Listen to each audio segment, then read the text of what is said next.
So in this drill, we are going to be doing what's called the blue box drill. It's a great way to learn how to approach a painting, especially with watercolors. Since in watercolors we work light to dark, it's really important to work in that process. So the first thing we start off with is the drawing. And we're going to create a cube. And I do that by starting off with a diamond shape. Then I pull the longest line down from the center, and then two shorter lines down from the outside, and then connect the two.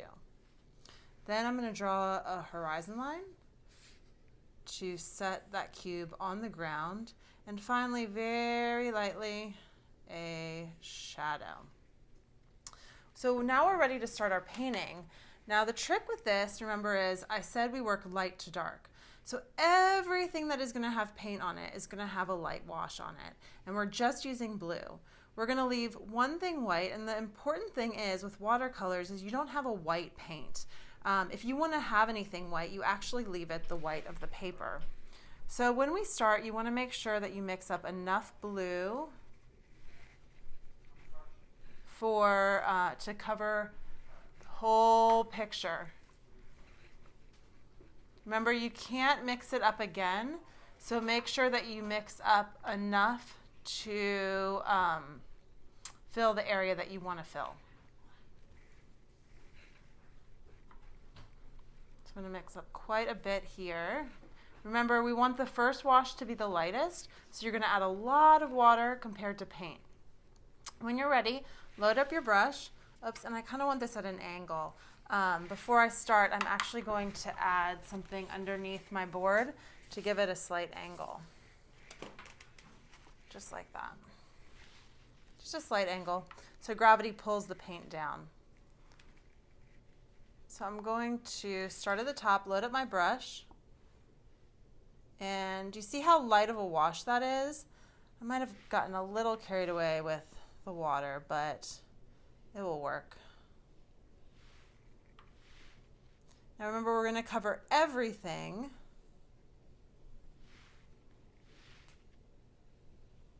except this front box here.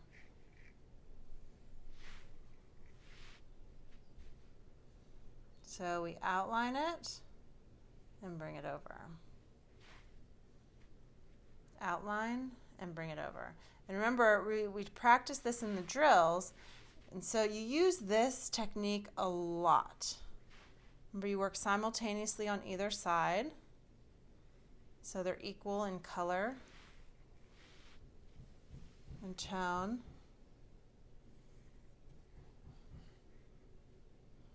Work all the way down, and then you're going to bring them back together.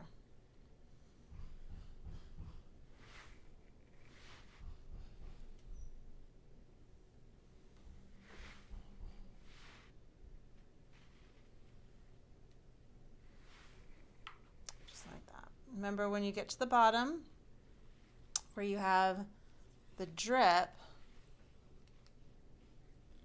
you just draw off your brush and pick up the drip at the bottom. There you have a flat, light wash over everything except what you want to have the white of the paper. So you want to let this dry fully before going on to the next wash.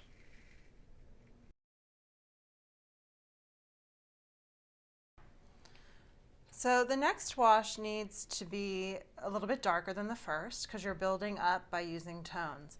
Now, to make sure it's dry, you can just touch the paper, and if it's really kind of cool to the touch, that it means it's not dry yet. But if it's, feels dry and just kind of like a normal temperature, then it's ready. Remember, you're going to add more paint to your the color than you would water, because this is going to be the next shade darker. So I'm adding more paint. I am adding a little bit more water just because I want to make sure I have enough paint, but this is definitely darker than the first wash. You can always test out your paint color on a tester strip of watercolor paper, just an extra sheet, And I'm just going to compare it to that. I'm just going to make it slightly darker. And that's about what I want. Now I'm going to load up my brush, and again I'm going to go over everything except the top square and the side square. Again, I'm going to leave this white the entire way through, but I am going to start at the top. Again, it is a flat wash. Since we're covering a lot of area here, you want to make sure that you keep that drip going.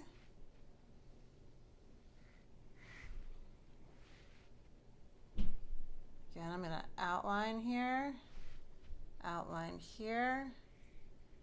and bring it down at the same time.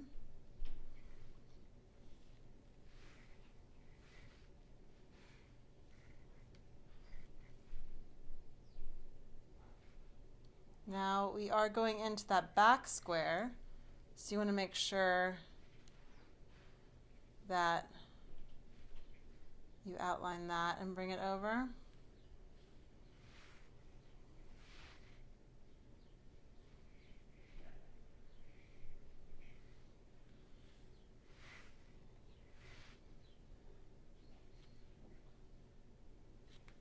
Keep working.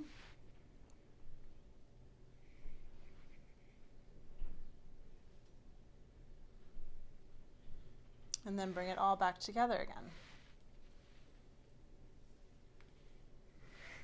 And I am getting really close to running out of paint, so I'm glad I am towards the bottom here. I'm going to finish it off.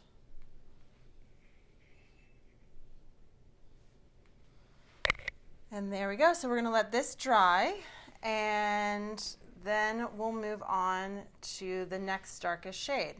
So let it dry, and we'll start in a moment. So once it's dry, we're going to go on to the next shade darker. Again, you can kind of touch it and make sure it's, you know, a normal temp to the touch. And you're going to want to mix up an even darker shade of blue. So again, less water, more paint. And actually, this is the final wash. So this can be the darkest that you can get the blue. So you want probably something like that. Maybe even more paint. Again, make sure you have enough paint mixed up to cover the areas that you need to cover. And in this one, we're just covering the back and the shadow. So I will take that, start at the top, again, a flat wash, work my way down,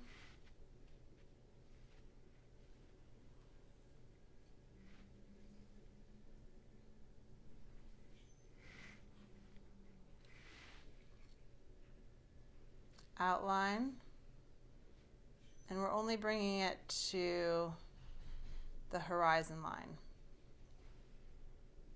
Oops, I didn't have much of a drip over here, so it's leaving kind of these lines. And then finally, just the shadow.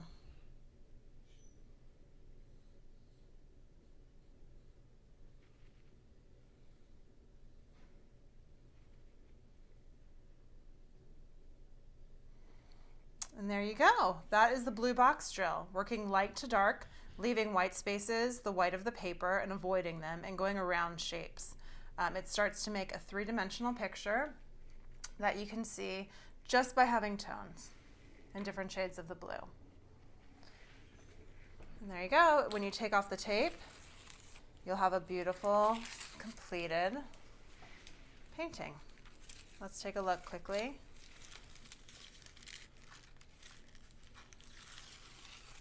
There you go. The blue box drill.